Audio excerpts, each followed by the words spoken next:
Hello dear student. Right now we'll discuss physical quantities. कल भी हम लोगों ने इसको डिस्कस किया था लेक्चर में. तो फिजिकल क्वांटिटीज़ देखिए क्या होगा, जो मैं यहाँ पर आपको डिस्कस कर रहा हूँ वो आपको नोटबुक में नोट डाउन करना है सभी को. तो physical quantities means which can be use to describe the laws of physics are called as physical quantities. इसमें हम लोगों ने एग्जाम्पल्स भी देखे थे, जैसे कि टाइम, टेम्परेचर, मास, लेंथ, वेलोसिटी, ये कुछ एग्जाम्पल है. सही है.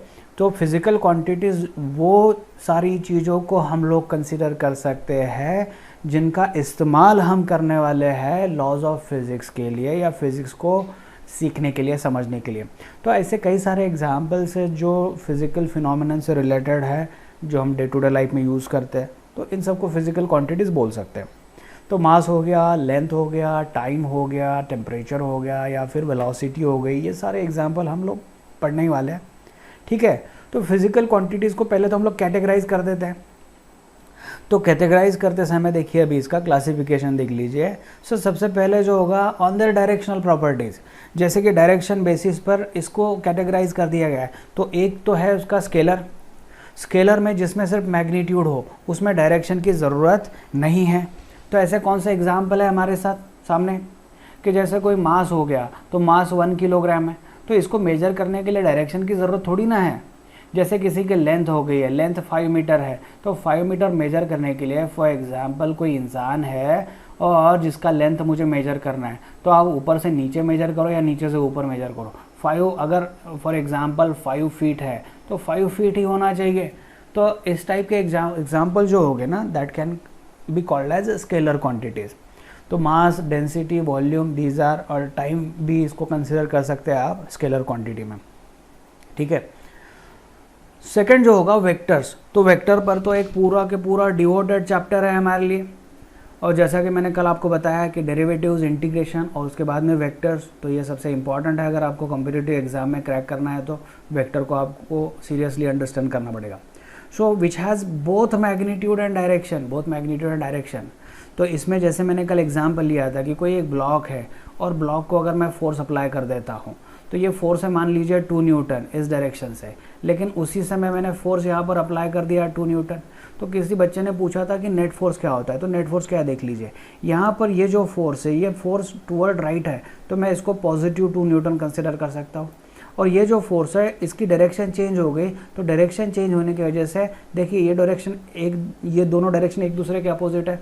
तो एक डायरेक्शन अगर पॉजिटिव है तो दूसरी डायरेक्शन नेगेटिव हो जाएगी. तो ये मान लीजिए +2 न्यूटन है, तो ये -2 न्यूटन है. तो डायरेक्शन के बेसिस पर हम लोग को नंबर यूज़ करना पड़ेगा. तो नंबर यूज़ कर रहे हैं मतलब मैग्नीट्यूड और डायरेक्शन के लिए मैंने यहाँ पर साइन डाल दिया. तो इन दोनों का एडिशन अगर आप देखोगे तो इन दोनों का एडिशन आ जाएगा, उसे ही हम लोग नेट बोल देंगे. तो नेट फोर्स आ जाएगा 0. ठीक है. तो इसमें डिस्प्लेसमेंट एग्जाम्पल है, फोर्स एग्जाम्पल है और वेलोसिटी एग्जाम्पल है. तो दूसरा जो चीज़ है डिपेंडेंसी बेसिस पर है. डिपेंडेंसी पर जो हमें एक्चुअल में अभी पढ़ना है, एक जो होगा उसे हम लोग फंडामेंटल या फिर बेस क्वांटिटीज़ कह दिएगे. तो ऐसी 7 फंडामेंटल क्वांटिटीज़ अभी तक एसआई सिस्टम में आई है, या फिर इंटरनेशनल कमेटी जो है वेट एंड मेजरमेंट की, उन्होंने डिसाइड किया है. तो 7 बेस क्वांटिटीज़ हम लोग जानते हैं, उसको हमें पढ़ना भी है.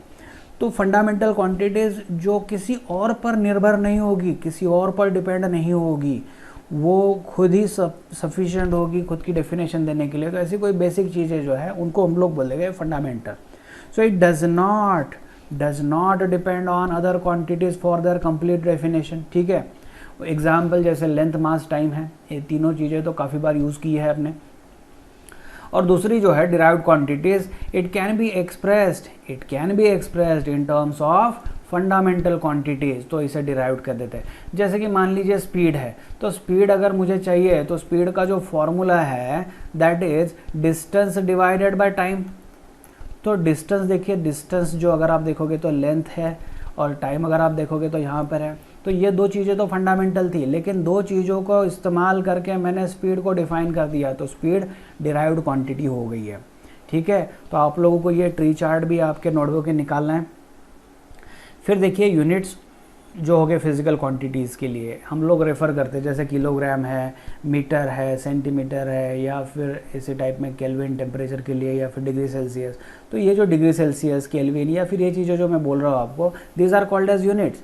यूनिट मतलब यहाँ पर देखिए chosen reference standard of measurement in multiple of which physical quantities are expressed. Okay, तो in multiple of which physical quantities are expressed. अभी इसमें सिस्टम ऑफ यूनिट, तो बहुत ही प्रोमिनेंट सिस्टम ऑफ यूनिट जो ओल्ड कन्वेंशन यूज़ किया जाता था, जो हालांकि आज भी कई बार यूज़ किया जाता है, उसमें से एक है FPS, foot pound second system.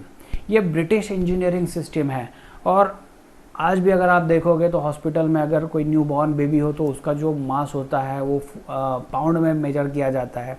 कई बार अगर कोई मतलब लैंड या घर या ऐसी कोई खरीदी होती है तो फुट में या फिर स्क्वायर फीट में मेजर की जाती है जगह। तो फुट पाउंड और सेकंड ये system old British conventional system है जो यूज़ की जाती है अभी भी। तो यहाँ पर देखिए लेंथ, मास और टाइम ये बेस क्वांटिटीज़ कंसिडर किए गए हैं। तो फुट लेंथ के लिए, पाउंड तो मास के लिए, और सेकंड जो है टाइम के लिए यूज़ होगा। ठीक है, ये चार्ट भी आप बनवा लीजिए नोटबुक में। देन CGS, या फिर इसी को कह दिया जाएगा गॉसियन सिस्टम। देखिए C for centimetre, G for gram and S for second. तो यहाँ पर आएगा length, mass and time, these are called as base quantities. Got it. इसके यूनिट देख लीजिए, सेंटीमीटर, ग्राम, और यहाँ पर आ गया second. Then comes MKS system. ये थोड़ी इंजीनियरिंग सिस्टम में काफ़ी इस्तेमाल की जाती है। तो M for metre, K for kilogram and S for second. तो ये बेस क्वांटिटी इसमें मानी गई है। लेकिन देखो बच्चों क्या हो गया, विद द टाइम जैसे टेक्नोलॉजिकल अपग्रेडेशंस हुए तो कई सारी इंडस्ट्रीज़ डेवलप हुई। तो इंडस्ट्रियल डेवलपमेंट के साथ में मटेरियल पर काम हुआ है, केमिकल्स पर काम हुआ है, तो उसमें अमाउंट ऑफ सब्सटेंस की रिक्वायरमेंट बनी। फिर लाइट से रिलेटेड काफ़ी टेक्निकली इम्प्रूवमेंट हुई है। आज हम लोग LCD LED टीवी तक पहुंच गए हैं, काफ़ी सारी टेक्नोलॉजिकल अपग्रेडेशंस हो गई है। तो इंटेंसिटी ऑफ लाइट से रिलेटेड रिक्वायरमेंट थी। करंट का इस्तेमाल बखूबी हम लोग आज जानते हैं, करंट को कंट्रोल कर सकते हैं, तो करंट से रिलेटेड यूनिट की ज़रूरत थी। तो उसी के लिए थोड़ा अपग्रेडेशन इन सिस्टम में चाहिए था कि ये तीनों जो चीज़ें यहाँ पर दिखाई गई है, लेंथ, मास और टाइम, इतनी सफिशिएंट नहीं है कि पूरा के पूरा साइंस एक्सप्लेन हो। तो बेस क्वांटिटीज़ में कोई और चीज़ें ऐड कर दी गई। तो इसे कहा गया है SI सिस्टम। ये जो है general conference on weight and measurements जो हुई थी 1971 में। तो देखिए 62 से लेकर ये कॉन्फ्रेंसेस बढ़ते आई थी। तो अलग अलग कॉन्फ्रेंस में एक एक चीज़ को ऐड कर दिया गया। तो फाइनलाइज मैं बात कर रहा हूँ यहाँ पर 1971 में जो जनरल कॉन्फ्रेंस है वेट एंड मेजरमेंट के लिए, उसमें लॉजिकल और rationalise system of units introduce कर दी गई। उसे ही हम लोग SI बोल सकते हैं। तो यहाँ पर 7 फंडामेंटल क्वांटिटीज़ को इंट्रोड्यूस कर दिया। उसके अलावा 2 सप्लीमेंट्री क्वांटिटीज़ ला दी गई। तो देखिए क्या होगा यहाँ पर, सबसे पहले तो देखिए लेंथ, फिर मास और फिर टाइम, ये तीनों चीज़ें तो थी ही थी। तो लेंथ के लिए यूनिट आ गया मीटर, मास के लिए आ गया किलोग्राम, और टाइम के लिए आ गया सेकेंड। सो मीटर, किलोग्राम और सेकेंड आ गया। टेम्परेचर के लिए देखिए यहाँ पर केल्विन आ गया, तो इसको कैपिटल K में लिखना है। ये हमें रूल भी फॉलो करना है, मैं आपके साथ अभी डिस्कस कर दूंगा कि ये रूल कैसे यूज़ किया जाता है। फिर आ गया इलेक्ट्रिक करंट। ओके, तो इलेक्ट्रिक करंट का यूनिट एम्पियर आ गया और सिंबल जो है कैपिटल A आ गया। अमाउंट ऑफ सब्सटेंस के लिए मोल, और देखिए इसके स्पेलिंग में थोड़ा चेंज होता है, तो सिंबल MOL लिखा जाता है। ल्यूमिनस इंटेंसिटी जो है दैट इज़ कैंडेला, और यहाँ पर आ गया CD। सप्लीमेंट्री जो यूनिट है वो भी मैंने यहाँ पर ला लिया है। तो प्लेन एंगल और सॉलिड एंगल, ये 2 चीज़ों का ज़्यादा इस्तेमाल होगा। इसमें से प्लेन एंगल तो आपने मैथ्स में पढ़ा ही होगा, इसका यूनिट होता है रेडियन, या फिर सिंबल स्मॉल RAD में लिखा जाता है। सॉलिड एंगल जो है स्टीरेडियन और SR लिखा जाएगा। इसको भी मैं आगे डिस्कस करने वाला हूँ। तो आपको ये चार्ट आपके नोटबुक में फ़िलहाल तो बनवाना है, ये टेबल बनवाना है, और ये सारी 7 चीज़ें आपको ध्यान में रखनी है। पूरा फिजिक्स जब चलेगा तो फंडामेंटल क्वांटिटीज़ यही हम लोग इस्तेमाल करने वाले हैं आगे चलकर। देखिए 1 मीटर जो होगा, इसकी डेफिनेशन जो है, कोई भी यूनिट अगर डिफाइन किया जाता है तो ऐसे तो नहीं हो गया कि किसी एक पर्टिकुलर ऑब्जेक्ट को ले लिया और फिर इसको 1 मीटर डिक्लेयर कर दिया, 1 किलोग्राम डिक्लेयर कर दिया, ऐसा नहीं होगा। उसके पीछे काफ़ी सारे साइंटिफिक लॉजिक्स बने होते हैं। तो सबसे बेसिक जो होता है ये चीज़ की जो यूनिट हम डिफाइन करने वाले हैं दैट मस्ट बी रिप्रोड्यूसिबल। फिर वो कहीं चेंज ना हो, स्पेस के अनुसार चेंज ना हो, टाइम के अनुसार चेंज ना हो, टेम्परेचर के अनुसार, प्रेशर के अनुसार चेंज ना हो। तो ऐसी एक कोई स्टैंडर्ड डेफिनेशन चाहिए जो यूनिवर्सली एक्सेप्ट की गई हो, जो कहीं पे भी चेंज ना हो। या मान लीजिए ऐसे फॉर एग्जांपल इंडिया में मेजर कर लिया तो 1 मीटर मतलब 100 सेंटीमीटर, और पाकिस्तान में मेजर कर लिया तो 1 मीटर शायद 10 सेंटीमीटर हो। तो ऐसा कहीं नहीं होगा। कहीं पे भी किसी भी कंट्री में जाओ, अमेरिका में जाओ, लंदन में जाओ, यूके में, यूनाइटेड किंगडम में, कहीं पे भी जाओ आप, या फिर कंट्री में कहीं पे भी फिरो, जो यूनिट होगा स्टैंडर्ड एक ही डेफिनेशन होनी चाहिए मीटर के लिए। तो उसके लिए डिफाइन क्या किया गया कि 1 metre is the length of path travelled by light in vacuum in this much second. तो आपको ये नंबर काफ़ी बड़ा लग रहा होगा, इसको खाली देख लीजिए, इसको लर्न नहीं करना है। हमें एक पता है कि स्पीड जो होती है, speed of light, it is 3 × 10⁸ metre per second, ठीक है, that is speed of light. तो हम लोग इसको मीटर कैसे कर सकते हैं, देखिए, तो अगर आप कंसिडर करें यहाँ पर कि length of path travelled by light in this much second, तो फॉर एग्जांपल स्पीड का जो फॉर्मूला होता है वो होता है distance divided by time. Got it, distance divided by time. तो टाइम यहाँ पर लिख देता हूँ मैं, डिस्टेंस डिवाइडेड बाय स्पीड। तो डिस्टेंस तो मुझे 1 मीटर चाहिए, तो स्पीड कितना होना चाहिए, तो स्पीड मैं यहाँ पर 3 × 10⁸ लिख देता हूँ मीटर पर सेकेंड। तो आपको यहाँ पर क्लियरली दिख रहा होगा time is equal to 1 divided by 3 × 10⁸। Metre metre cancel होकर यहाँ पर सेकेंड रह जाएगा। तो यहाँ पर 3 × 10⁸, तो देखिए 1 2 3 4 5 6 7 8, तो अगर मैं 2.9 लिख देता, 10⁸ लिख सकता था, या फिर अप्रॉक्सीमेटली 3 × 10⁸ लिख सकता था। तो 1 metre is the length of path travelled by light in vacuum in this much second. Vacuum बहुत ज़रूरी है क्योंकि लाइट का स्पीड जो होता है अलग अलग मीडियम में अलग अलग होता है। तो आपको समझ गया, ठीक है। नेक्स्ट जो है 1 किलोग्राम। तो प्लेटिनम इरिडियम से बना हुआ एक मटेरियल पेरिस में अभी भी रखा हुआ है, जिसको स्टैंडर्ड रेफरेंस कंसिडर किया गया। हालांकि ये डेफिनेशन काफ़ी पुरानी है, लेकिन अभी जो काम चल रहा है वो प्रोटॉन के मास पर चल रहा है, लेकिन अभी भी हम लोग स्टैंडर्ड प्लेटिनम इरिडियम को ही लेते हैं। प्लेटिनम इरिडियम ही क्यों? क्योंकि देखिए टाइम, टेम्परेचर, ह्यूमिडिटी, इसके साथ साथ ये ऑब्जेक्ट चेंज नहीं होना चाहिए। तो प्लेटिनम इरिडियम में काफ़ी सारी खूबियाँ है, तो इसी वजह से प्लेटिनम इरिडियम का रॉड जो है वो रखा गया है। इसके ही प्रोटोटाइप ऑल ओवर वर्ल्ड भेजे जाते हैं और उसी के बेस पर बाकी जो मासेस है वो मेजरमेंट में उसके प्रोटोटाइप तैयार किए जाते हैं। 1 सेकंड जो होगा, तो देखिए 1 सेकंड को भी डिफाइन करना है। तो अभी स्टैंडर्ड अगर आप देखोगे तो सीजियम एटम जो है 133, वो जब वाइब्रेट करता है या फिर ट्रांजिशन स्टेट पे, अभी इसमें टेक्निकल डेफिनेशंस में मैं नहीं जाऊँगा क्योंकि बेसिक लेवल पर आपको पढ़ना है ये चीज़ें। तो आपको यहाँ पर ये नंबर भी सिर्फ थोड़ा सा ध्यान में रखना चाहिए कि इतने वाइब्रेशंस जो हो गए। देखिए क्या होता है, एक सीजियम एटम अगर मैं लेता हूँ तो उसके ऑर्बिट में इलेक्ट्रॉन्स रिवॉल्व करते हैं। अगर ये इलेक्ट्रॉन ऊपर से नीचे जंप करता है तो रेडिएशंस प्रोड्यूस्ड होते हैं। तो ये जो रेडिएशन है, ये जो इलेक्ट्रोमैग्नेटिक वेव है, इसके इतने वाइब्रेशंस हो गए तैयार। तो ये वाइब्रेशंस होने के लिए जितना टाइम लगता है उसको हम लोग बोल देंगे 1 सेकंड। तो फिलहाल के लिए आप सिर्फ डेफिनेशन लिख लीजिए, ये कॉम्पिटिटिव एग्जाम में भी पूछा नहीं जाता, ये बहुत बेसिक लेवल का क्वेश्चन है, क्योंकि ये नंबर तो लर्न नहीं करना है आपको। सिर्फ ध्यान में रख लीजिए कि कोई ये नंबर है जिसमें देखिए 1 to 3 digit, then 3, so total 9 digit है, और ये 9 के बाद फिर 9 डिजिट आना चाहिए। तो सीजियम 133 एटम को भी आप ध्यान में रख लीजिए। हालांकि अभी स्ट्रॉन्शियम वाला एटम क्लॉक जो है यूज़ की जाती है, लेकिन फ़िलहाल तो हमारे सिलेबस के हिसाब से हम लोग सीजियम 133 को ही कंसिडर करेंगे। Then ampere. एम्पियर की डेफिनेशन आप लोगों ने स्कूल में पढ़ा होगा कि चार्ज डिवाइडेड बाय टाइम अगर आप देखते हो तो 1 ampere is defined as when 1 coulomb of charge passes through a wire for 1 second. तो ये देखिए डेफिनेशन है, लेकिन एसआई सिस्टम के अनुसार डेफिनेशन जो आती है वो इस तरीके से है। 2 वायर मान के चलिए, 2 वायर में से करंट पास हो रहा है, तो ये दोनों वायर को 1 मीटर में रख दिया। तो होता क्या है, एक और स्टेट का एक्सपेरिमेंट आपने पढ़ा होगा कि when current passes through a conductor, around that conductor magnetic field is produced. और किसी मैग्नेटिक फील्ड में अगर कोई कंडक्टर जिसमें से करंट पास हो रहा है वो आ जाए तो उस पर फोर्स जनरेट हो जाता है। ये हमें आगे चलकर magnetic effect of electric current में पढ़ना है, तो डिटेल में आगे चल के पढ़ेंगे।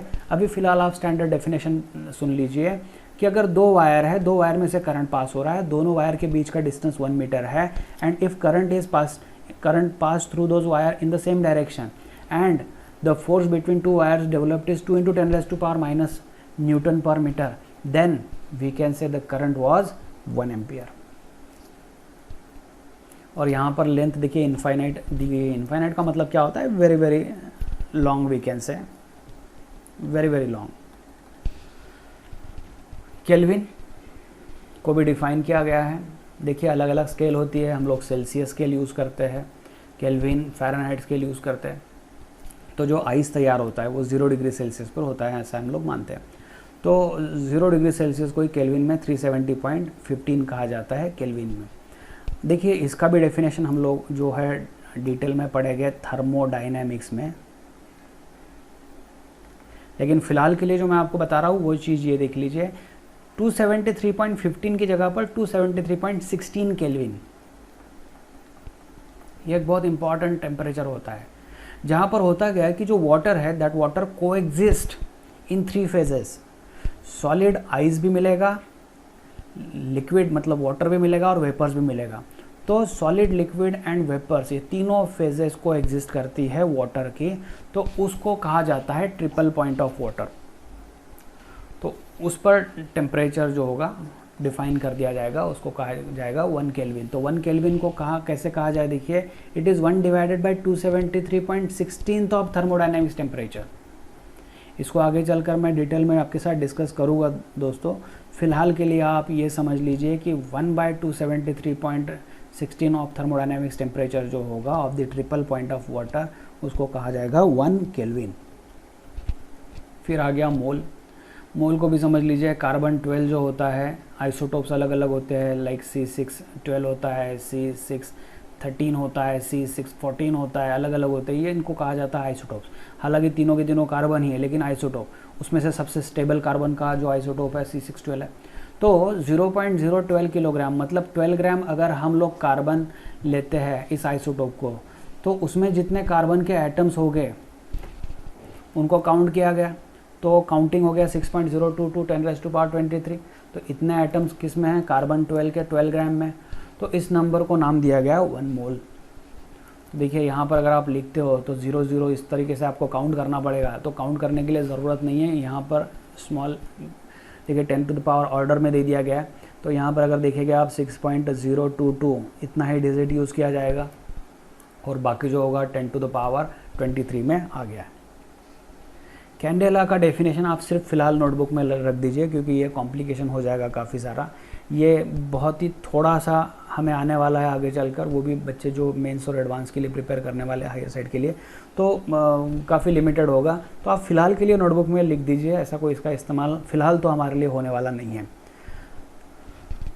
प्लेन एंगल जो होता है, देखिए जो हमने 2 सप्लीमेंट्री एंगल्स बताए थे, तो प्लेन एंगल मतलब अगर आप सर्कल निकालते हो और सर्कल का रेडियस है, और यहाँ पर अगर आप आर्क देखते हो, आर्क का लेंथ भी अगर रेडियस ही मानते हैं, तो यहाँ पर जो थीटा एंगल तैयार हो रहा है, एंगल जो होता है वो होता है आर्क डिवाइडेड बाय रेडियस।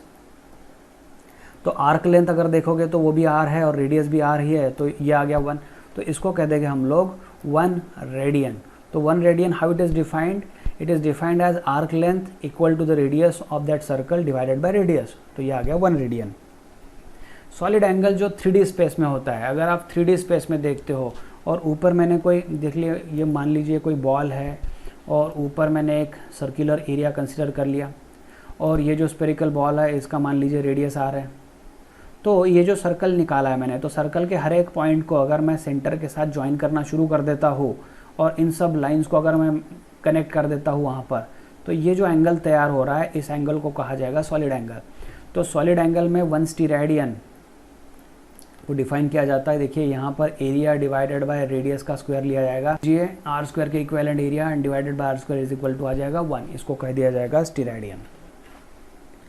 अभी जो रूल्स है, रूल्स को भी आपको नोटबुक में फॉलो करना है कि कैसे यूनिट लिखा जाए।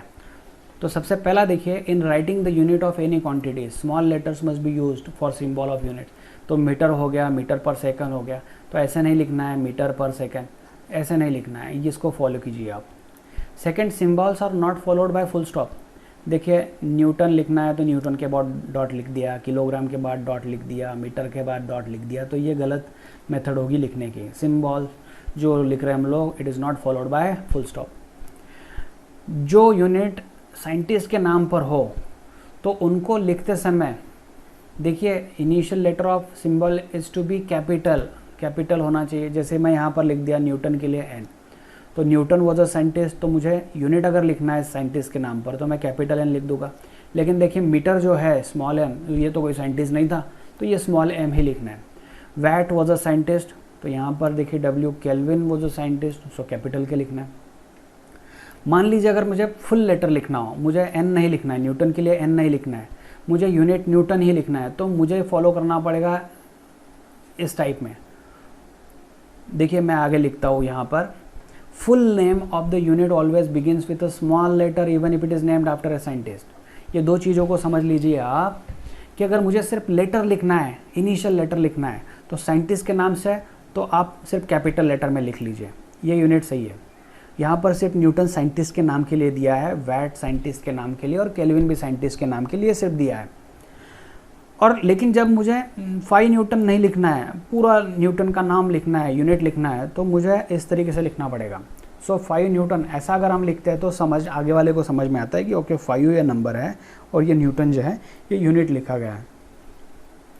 Symbols do not takes plural forms. कई बच्चों को ऐसा लगता है कि अरे सेंटीमीटर की जगह पर सेंटीमीटर्स, किलोग्राम की जगह पर किलोग्राम्स, ओके, टेम्परेचर्स, तो ऐसा कुछ नहीं लिखा जाता है, केल्विन्स वगैरह ऐसा कुछ नहीं लिखा जाता है, ये गलत हो गई मेथड। आपको लिखना है सेंटीमीटर, किलोग्राम, न्यूटन, ठीक है, क्योंकि न्यूटन्स अगर किसी ने लिख लिया तो ये न्यूटन सेकंड हो गया, ये तो गलत हो गया ना।